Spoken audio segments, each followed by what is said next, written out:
What will happen in the next generation is truly up to the next generation. It really does depend on every generation whether you're going to live in righteous fashion or in an ungodly fashion. My fear as I stand here today is that with my eyes open to every newscast, I see the tilt. And the tilt is toward homosexual rights and gay parades. The tilt is toward marriage, giving in marriage, divorce, and remarriage. The culture tilts toward pornography. The culture will tilt toward thievery. The world tilts toward greed. All those things that we could continue to list that make man depraved. We see the tilt, and it is a downward spiral. As Paul wrote in Romans 1, when they knew God, they worshipped Him not as God. They became vain in their thinking. Their foolish hearts were darkened. And you follow that list of the ladder of deprivation, you will find that it leads to a reprobate mind. I see the tilt. Amen. Blessed is the nation whose God is Lord. Righteousness exalteth the nation, but hear the word of the Lord. Sin is a reproach. Say it, please. Sin is a reproach. Say it again. Sin is a reproach to any people. Finally, today we are established in righteousness. Look quickly in your Bibles to Isaiah chapter 54. In fact, everybody that has a Bible, let's look at Isaiah 54. If you don't have a Bible, there's one in your pew.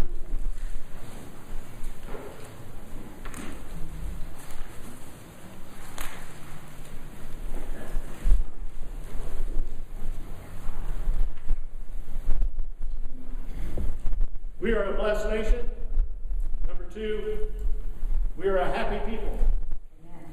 Number 3, we are an exalted nation, exalted in righteousness. And number 4, we are established in righteousness. We begin here in Isaiah 54 and 13. This is God's promise to Israel, God's promise to His church. And I am comforted by the promises of God for my future. Amen. When I hear the evening news or open up my morning newspaper, I'm not comforted. That's right. But when I read the promise of God in Isaiah 54, I'm comforted. Yes. Let's look at these promises. And all thy children shall be taught of the Lord, and great shall be the peace of thy children. My brother, that's a promise. Amen. All of thy children shall be taught of the Lord. That speaks of a future time indeed. Amen. But there's a real truth here, friends. Your children and my children need the teaching of the Lord.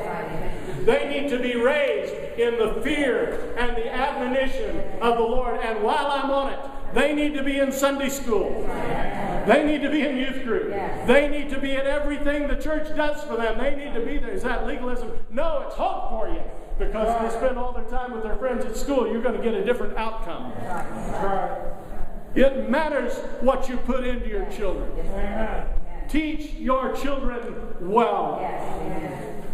I want my children not to be taught by their pastor, by their dad. I want them to be taught by the Lord. And there's only one way that's going to happen. The only way that's going to happen is to get them in this book. That's right. Good preaching. Thank you, Lord. I'm telling you, my Sunday school class is junior high age, and we go deep. We go deep as my fragile mind can take us. Thank you, Lord. Because these kids, they know their stuff. Hallelujah. And when we get done with this class, they're going to know more stuff. Thank you, Lord. Raise your children in the fear and the admonition of the Lord. Amen. Train a child in the way he should go, and in the end, he'll not depart from it. Anybody hanging on to that promise today? Amen. We're established in righteousness, number one, as we teach our children of the Lord. Number two, verse 14, our steadfastness is in righteousness.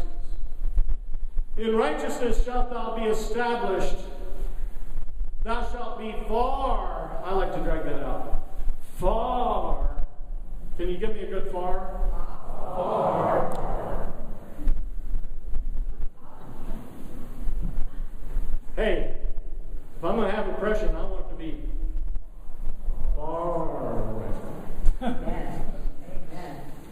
Amen. Right? Thou shalt be far from oppression, for thou shalt not fear, and from terror, for it shall not come near thee. We are established in righteousness. Hallelujah. And because we're in righteousness, devil can't touch this. Come on. Thank you, Lord. I want to instill in the children that I teach, there is absolutely no reason whatsoever to be afraid of the devil. Amen.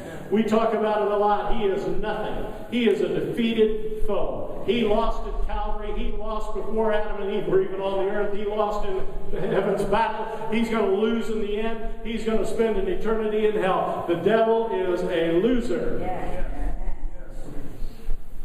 And we have no reason to fear him if we are righteous. It is righteousness that keeps us from oppression. It is righteousness that keeps us from fear. And it is righteousness that keeps us from terror. Amen. Read the verse 14. And so unrighteousness will do what? It'll bring oppression into your life. Come on. That's right. I could illustrate that 1,000 different ways in 1,000 different lives that I've witnessed in my ministry. People who gave in to unrighteousness, and the result of it is oppression over their life. That's right. Amen. Want to name the habit? Name it. Doesn't matter. That's right. Unrighteousness brings oppression. Amen. Show me the unrighteous man, and I'll show you a man who lives in fear. May not admit it, but he lives in fear. Every time a notable figure dies, I reflect and think, I wonder where they're spending eternity. Come on. If you don't know the Lord, if you're not living righteously in unrighteousness, you will live in fear. Amen. And finally, the unrighteous live in terror. Now, I don't know what all I want in life, but I know there are three things I don't want. I don't want oppression, Amen. I don't want fear, Amen. and I don't want terror. That's right. Amen. Amen. I'm trying to preach to you today. Thank you, Lord. In righteousness, oppression will come near you. That's right. Come on. In righteousness, you will not fear. Yes. In righteousness, you will not be terrified. That's right. Amen. Thank God. Number 3 is our victory against a worldly host. Verse 15. Behold, they shall surely gather together. Hey, friend. They're going to gather together. That's right. They've been doing it since battle. Come on. Amen. That's They right. did it in Ammon, Moab, and Mount Seir. Yes. They're going to keep doing it. Amen. They shall surely gather together, but notice what God says, but not by me. Whosoever shall gather together against thee shall fall, what? For thy sake. I want to give a warning out to the nation of Iran. Come on. You better be very careful what threats you level against God's people. Because God said in His Word that when they gather together, they're going to fall. That's right. Why are they going to fall? They're going to fall because of God's people, That's right. Amen. the righteous. Better be careful. To the United States, its government, its current leadership, you better be careful Amen. That's right. how you deal with God's people. Amen. Amen. Deal favorably with them, and we will be blessed. Put a curse against them, and you curse yourself.